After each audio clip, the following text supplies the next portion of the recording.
And so the first one we're going to talk about is the reflexive property. And the one thing you need to remember with the reflexive property is that it deals with 1. Okay, so the reflexive property, A equals A. So if you look over here, it even has 2 more. That's 5 equals 5. That's the reflexive property. 4 plus 7 equals 4 plus 7. Notice it is the same on both the left and the right. The symmetric property, on the other hand, deals with 2 terms. And so in this case, notice it says if A equals B, then B equals A. So if 8 equals 2 plus 6, then 2 plus 6 equals 8. So you flip-flop. That's called the symmetric. It deals with 2. The transitive is the next one, and that deals with 3. And so it says if A equals B and B equals C, then A equals C. So 6 plus 9 equals 3 plus 12. 3 plus 12 equals 15. Then basically, if I get rid of the 3 plus 12s, I'm left with the 6 plus 9 and the 15. Okay? And so this is the way I remember. RST, that's the first digit, our first letters of each of those words, right? That's alphabetical. 1, 2, 3. So R is the first, it has 1 term. S is the second, it has 2. T is next, it has 3. And then the substitution property. If n equals 11, then 4n equals 4 times 11. So I've substituted in 11 for n.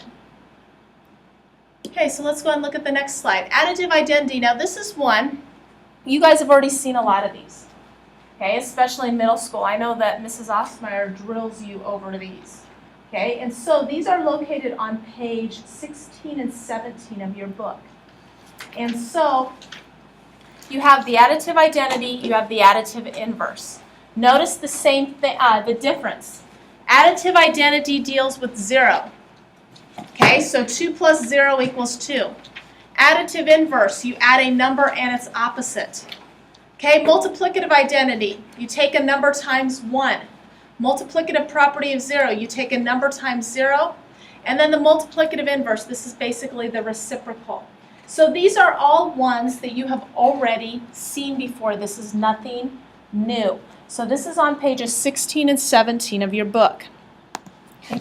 So now let's look at what this says. It says evaluate, then name the property used in each step. Okay, so I'm going to start over here. Notice here on the right side. Let's look, what have I done from this step to this step? What is different?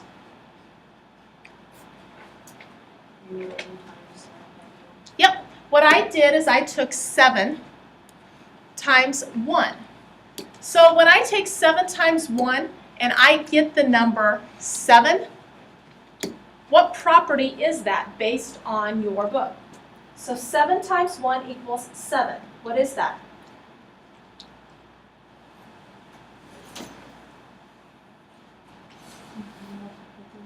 Multiplicative identity. Good.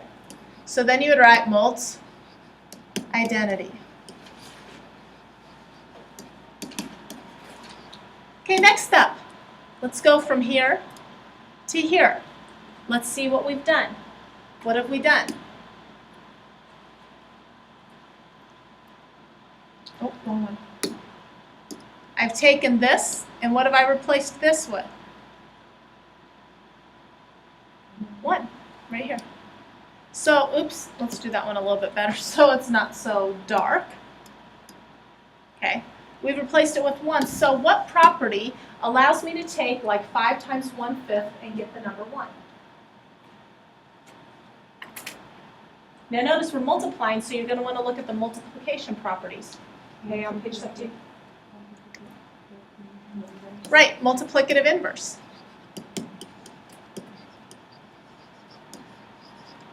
Okay, let's look at the next step. Okay, the next step, I'm going from here to here. What have I done? 7 minus 1. I've done 7 minus 1, and what do I get? 6. Okay, so 7 minus 1 equals 6. What property allows you to do that? From all the ones we've looked at.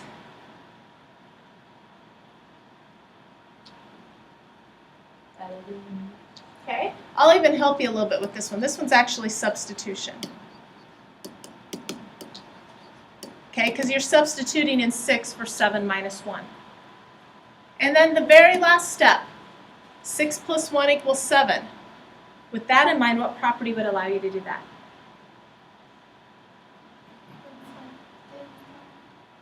It's actually the same thing as what the one before is, substitution, because 6 plus 1 is 7. Okay? So it's actually the same thing because you're substituting in 7 for 6 plus 1. Okay, now these take a little bit to go through. Let's go ahead and look at this one on the bottom. What do I do from here to here? What's the difference?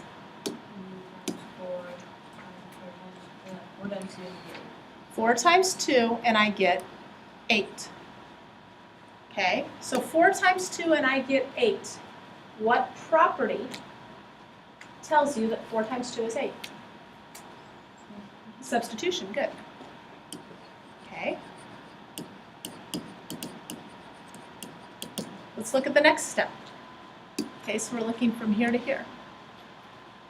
What do you do on that step?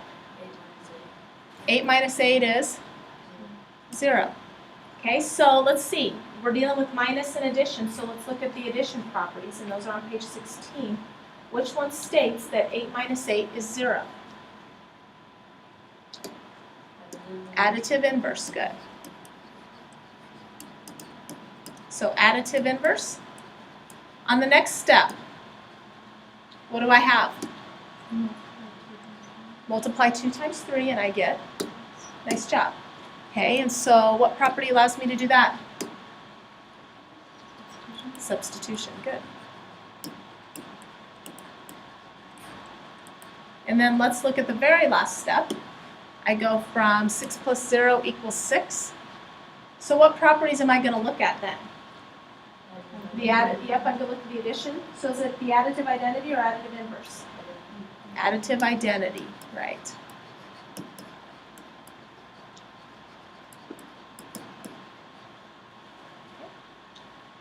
So it's just a matter of using those charts in the book and applying them to the problem. Okay, so real quick, this one should come a lot easier. What do I do in that first step? 15 divided by 3, which is what? 5, which is property what? Substitution, good. Okay? What's your next property going to be? 5 minus 5, which is what? Yep, so what property?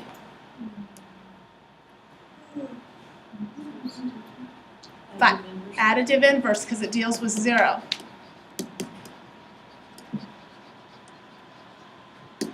Okay, next property. 7 times 1 7th, and that equals 1. So you're going to look under the multiplication ones now. So which one tells you that 7 times 1 7th equals 1? Multiplicative inverse. Okay, let's look at the next step. What do you do? 6 times 0 equals 0, so what property is that? Yep. Multiplicative property, notice how I'm abbreviating, you can do this as well, of 0. And then last but not least, 1 plus 0 equals 1. So since that's a plus sign, you're now going to look at your additive ones. And which one of the two addition properties will that be? Additive identity. Okay? Not too bad? All right, you're going to have to use those charts quite a bit. All right, so let's go ahead and look at this. The commutative property and the associative property. When I think of the word commutative, what's my root word? Commute. Now, every day you commute to school.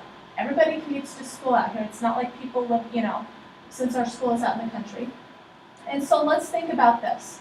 Commute means I go from home to school every day, and then at the end of the school day, I go from school to home. And that's the same process here.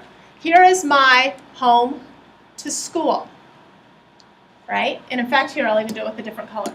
Home to school. And then at the end of the day, I go from school, where?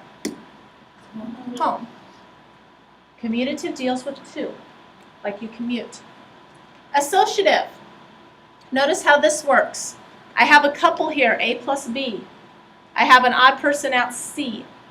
What we end up doing is A ends up splitting from the couple, and then B and C get together. You associate differently. I like to think of associative as the, ex-girlfriend, ex-boyfriend. You have a couple here, right? And then you have this person over here. Bad person. Maybe not. But then what happens is the couple breaks up, leaves this one out in the cold, and these two get together. Okay? So associative means three. Like I said, ex-girlfriend. Think about a couple and an ex-girlfriend. So we're going to use the commutative and the associative properties as well. Did I skip one? Okay, no I didn't. Okay, let's look at the next one. It says Eric makes a list of items that he needs to buy for a party and their costs. Find the total cost of all those items. So what am I going to do there? What do I do to solve that problem? Add them all up. Okay, so let's just start by adding these two. What do those two give me? 2075. Okay, and then I have 2325 and 2050. And you're probably wondering, why don't you just line all four of them up and add them? You could, but those two you could do kind of in your head, and so it's a matter of, well, then that way we only have three now. But if you wanted to, you could line them all four up and add them. Let's start with 5 plus 5. 10. What's 1 and 7? Okay. What do I get from that column? And then 6. Make sure you label, because it is money. $64.50. Pretty straightforward. So this is what I need you to do for me for tomorrow. Pages 19 and 20, 10 through 48, the evens. Now you're going to have to use those pages in your book. Do I expect you to memorize all of those properties? And the answer is no. Okay?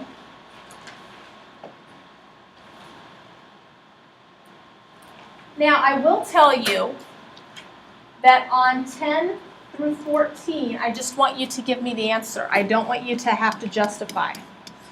10 through 14, answer only. You don't have to justify the steps. On 18 through 28, that's when you have to justify your steps.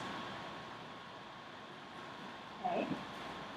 On 18 through 28, that's when you would have to justify your steps. Questions? Now I will tell you this much, on 18 through 28, you're going to get a lot of substitutions. Okay?